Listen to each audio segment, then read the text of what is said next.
This is TWiT. Terry in Santa Rosa Beach, Florida. Hello, Terry. Leo Laporte, the tech guy. How you doing, Leo? I'm doing great. How are you? Oh, I'm miserably hot in a very sweaty part of the Panhandle. Oh, man, oh, man. So my question is this. I'm a bit of a nerd and a geek, so I like to do gaming things, both tabletop gaming, computer gaming, classic games, all kinds of stuff like that.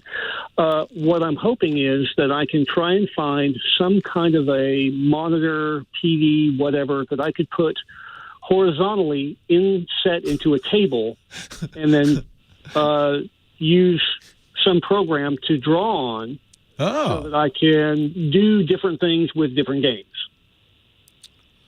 So you mean like, remember when Pac-Man first came out, it came out with a portrait mode screen, and you could and sometimes you go to a bar and it'd be embedded in the table there, and you could sit there with your drink and like that?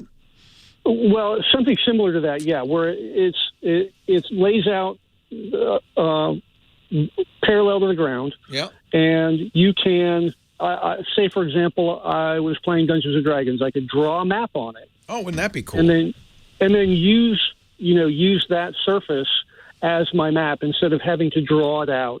Or if I'm playing cards, I could use it to keep tally marks of, whatever I need to keep. Yeah, that was actually, Microsoft released a product like that. When the iPad first came out about 6-7 years ago, Microsoft said, no, wait, we got something very similar called the Surface Table.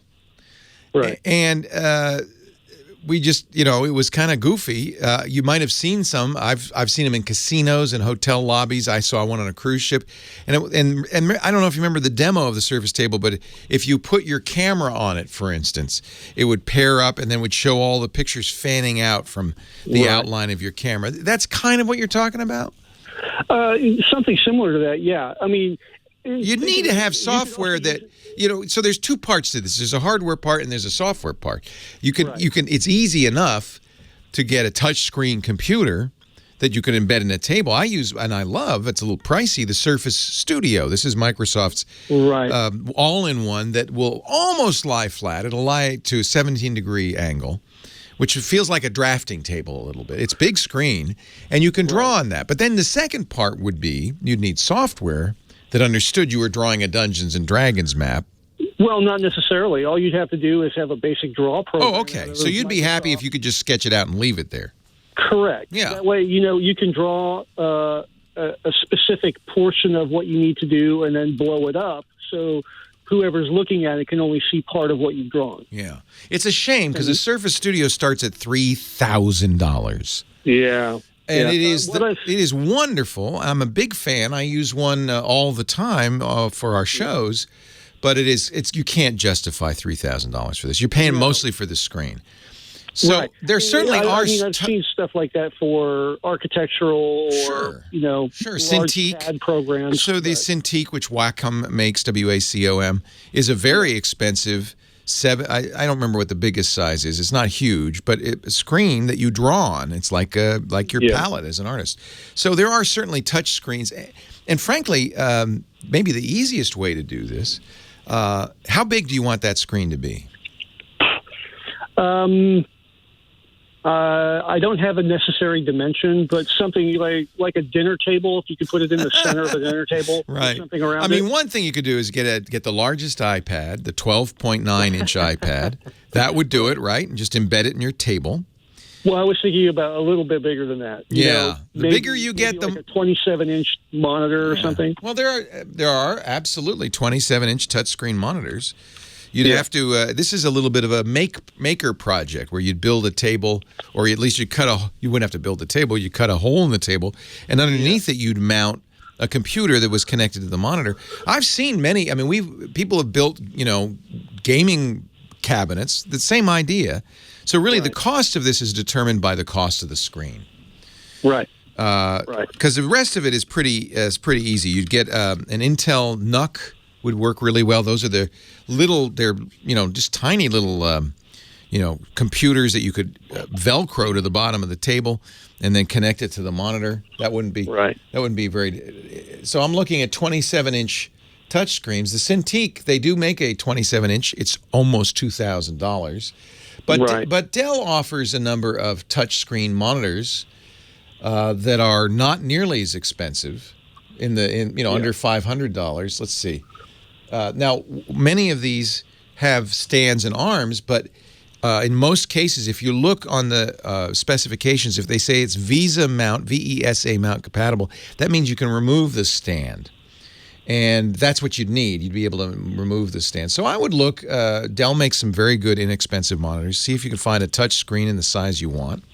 Monoprice apparently sells them too. Monoprice.com. I'm using right now, I think, a Monoprice 30-inch monitor. So they're out there.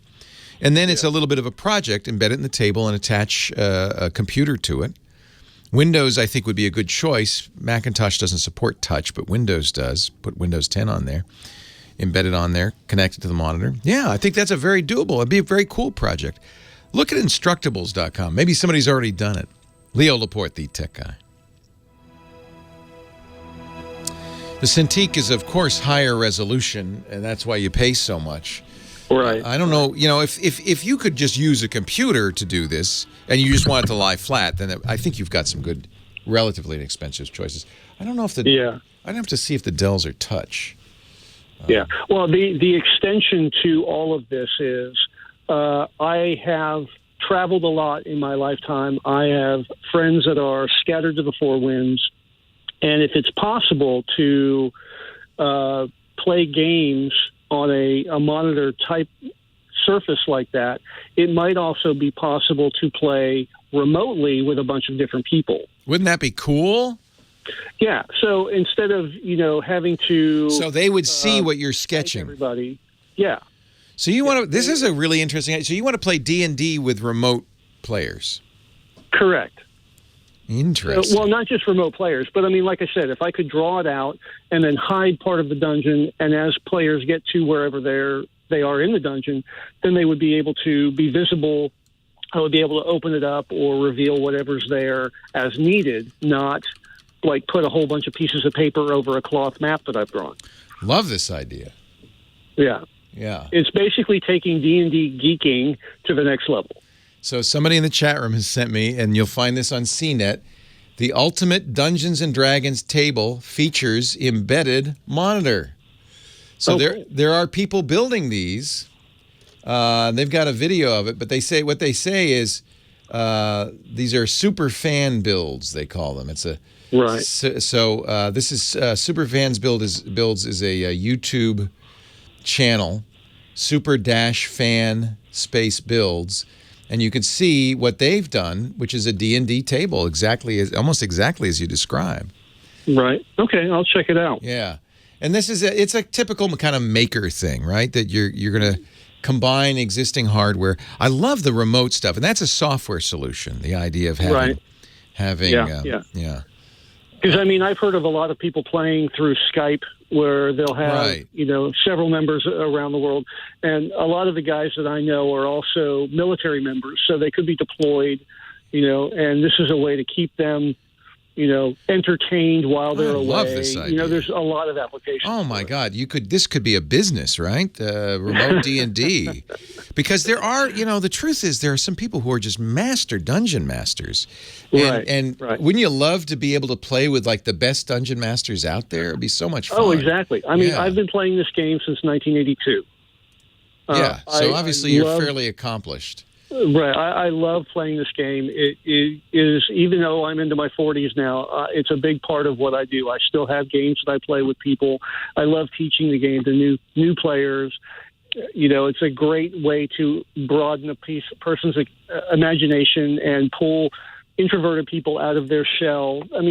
It's a great experience. And I've even heard of psychologists using it as a tool to engage with people who have real-world issues. I love it. It. So there are, we're going to put some links in the chat room. The website, techguylabs.com. Look at this super fan build. I'm looking at it. It's a beautiful tabletop D&D solution. Software is your biggest going to be, it wouldn't be too complicated to figure out how to do this. Software is going to be an interesting challenge. Right.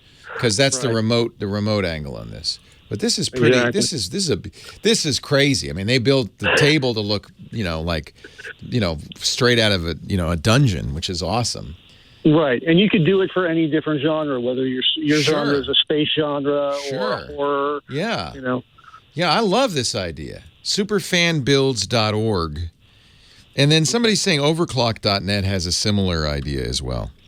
I like this. Well, I really like this idea. I think this would be a real boon to, as you say, service members and people who would like to play the game but aren't nearby. That's great. Good luck. Thank you. Take care. All right. Be good if he does this. We'll plug it.